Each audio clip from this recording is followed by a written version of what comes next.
హల్లెలూయా. ఇది నా వాక్యము 17వ తారీఖు 4వ నెల 2026వ సంవత్సరం. మన దేవుడు ఇస్తున్న చక్కటి మాట మత్తయి సువార్త 5వ అధ్యాయం 8వ వచనం. హృదయ శుద్ధి గల వారు ధన్యులు, వారు దేవుని చూచెదరు. హృదయము శుద్ధిగా ఉండాలి.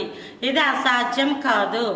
భక్తులు చాలామంది హృదయాన్ని శుద్ధిగా ఉంచుకొని దేవుని చూచే అనుభవంతో బ్రతికేవారు.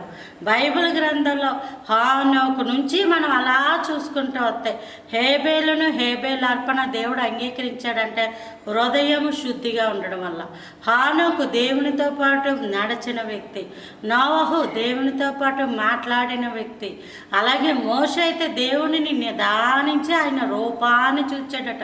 ముఖాముఖిగా నేను మోషేతో మాట్లాడితేని అని బైబిల్లో ఉంది. అలాగే అబ్రహాము దేవునితో మాట్లాడాడు.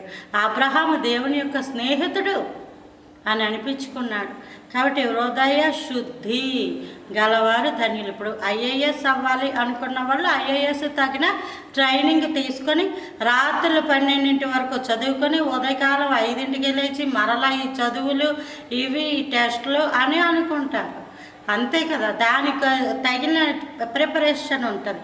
అలాగే దేవుణ్ణి చూడాలి, హృదయాన్ని శుద్ధిగా ఉంచుకోవాలి అన్న వాళ్ళకి తగ్గ ఫ్రెండ్షిప్, వాళ్ళకి తగ్గ సహవాసం, వాళ్ళకి తగ్గ దేవుని అనుభవాలు ఉంటాయి. అలాంటి వారితో సహవాసం చేసినప్పుడు మనం కూడా హృదయ శుద్ధి కలిగిన వాళ్ళంగా ఉండి దేవుని చూచే అనుభవంతో ఉంటాం. Praise the lord. హల్లెలూయా.